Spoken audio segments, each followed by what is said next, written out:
Hello, Frugal Force. Once again, this is Captain Frugal reporting for duty, and today I'm going to be reviewing none other than the Amazing Spider-Man issue number 30, which is a tie-in for the Absolute Carnage miniseries that's currently going on. So let's dive in and talk about this, shall we? This issue is written, once again, by Nick Spencer. Now, people have been viewing my channel know that I don't have anything necessarily against Nick Spencer or anything for him. I loved his work on the Superior Foes of Spider-Man, but publicly and socially on social media and things like that, I think he's a dick. I mean, he really goes out of his way to share his political views in a non-PC way, in a way that's just not good for business. So I don't care about that. But I'm still going to review this comic book with complete integrity and openly based on what I think of it. And the artwork is by Ryan Ottley. Now, Ryan Ottley, I think he's an acquired taste. Some people don't like his work on Spider-Man. I think he actually fits Spider-Man well. I enjoy his artwork of Spider-Man. Actually, I enjoy it a lot. I'm really enjoying what he's done with that, with the Spider-Man previously, and I enjoy his artwork in this issue as well. So I'm not disappointed in any way whatsoever there. So anyway, this issue starts off at the Ravencroft Institute a couple weeks ago. So they're giving us what happened as a precursor here.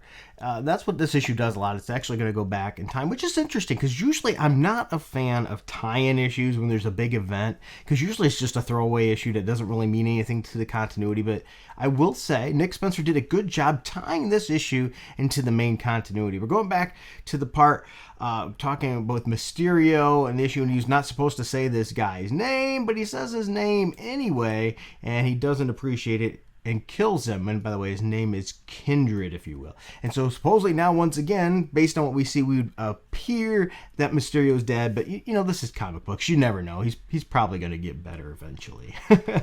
And on top of that, this dude is, we see him in this institution talking this person through a slit. We don't know who it is first at all. And he's sort of saying how he admires this person. And then he looks through the slit, and then we find out who he is. And he goes, "Oh, how the mighty have fallen." So the person that he looked up to as a villain, if you will, being terrifying and all, is no longer, he's sort of replaced the master, he feels. He says, "You were so terrifying, always made me feel so powerless, whether the mask was on or not. That laugh. But then, that was a long time ago, wasn't it? Or at least, it feels like it. Back then, you spent your days high up in a tower looking down on all of us." And if you can't guess who it is, the issue is going to tell you right away. When you turn the page, you find out that none other than that mighty that has fallen is none other than, yes, Norman Osborn. And this, if you recall, Norman Osborn did put on the symbiote, the red symbiote. And this is going to be a whole tie-in to this story here of what came to be. So, pretty interesting turn of events, I must admit. The issue then cuts back to a little bit of explaining what's been going on at this Carnage event, in case you're not familiar. And this one of the things, this issue does well enough that even if you weren't buying into that event, it's giving enough to make this an interesting storyline and not take too much away from the previous storyline that's going on before it. So it's going to still maintain a good story that you can understand. So it says, "All was going according to the plan until Carnage showed up with an army, and now we're under attack. But that's not what I'm worried about right now. The others can fight that battle. Me, I just need to make sure these two are safe. Normie Osborn, my godson, and Dylan Brock, Eddie Brock's son." Still processing that one. "They're just kids. But if Carnage gets his hands on them, I can't even think about that.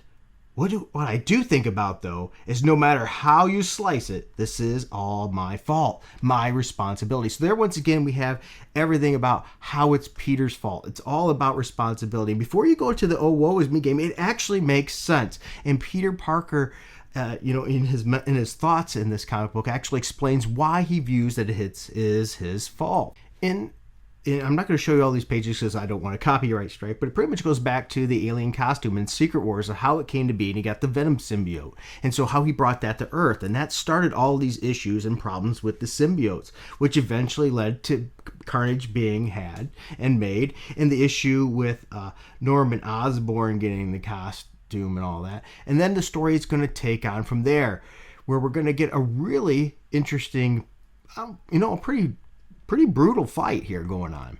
So as you see here in this page, you're going to see just one page of the brutality in this fight, which goes on for several pages. But you see Peter Parker's thoughts: "Too strong. I'm giving him everything I have. It's not going to be enough. Truth is, with the symbiote on Norman is a different weight class. I'm being hit.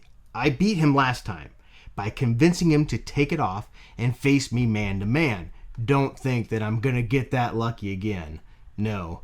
This time, and you see his face crunching. I don't want to give away the whole issue, but I will say this is, if you like an action-packed issue, you're going to get that action in this issue. You actually get a story that's still continuing on and making sense in the Amazing Spider-Man. It doesn't go too out of frame to try to fit some mini-series that get, so that gets crammed in the issue that you didn't want and make it, why did I buy this? It's just another issue that means nothing. So you don't also have to be reading the Carnage mini-series either for this to make sense. So it's still good in continuity. So overall, I say if you're a Spider-Man fan and you've been reading Spider-Man, definitely continue reading on getting this. Don't skip this issue.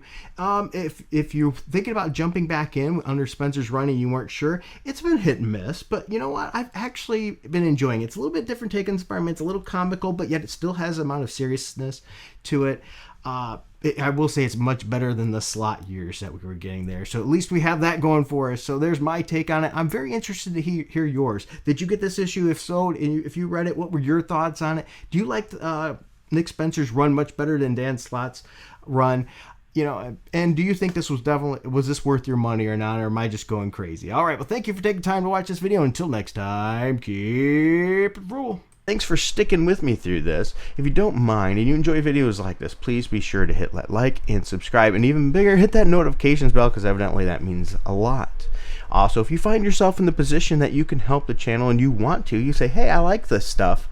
If you don't mind, go down to the info bar down below. We have a link for our Patreon, which you can join our Patreon for as little as $1 a month, which gets you special posts that are only for the patrons. So sometimes I do Frugal Force videos that are patron only, or special versions of videos. I also do random Frugal Force giveaways where I just take a random person out there with a random number generator. It selects who it is, and I send them stuff, whether it be games or comic books or both, whoever knows. And sometimes I even just ask you guys questions or shoot up a message, and I greatly appreciate you checking those out. Also, if you find that maybe that's not for you, you don't like Patreon, we have it in the info bar as well, a Streamlabs link there where you can click on that and just give a one-time donation, and that helps the channel. All those proceeds are going right back into the channel to help Little Frugal and I and his sister, the American Dream, my wonderful little girl, and our family continue to have fun doing this and sharing this with you. All right, thank you very much. Thank you, subscribers. Thank you for all the ones who have stuck it out with me this long, and all the new ones that have joined on too. Thank you. We greatly appreciate it. And don't be afraid to leave a message in the comments section too. We love to read them. All right, thanks, and until next time, keep it frugal.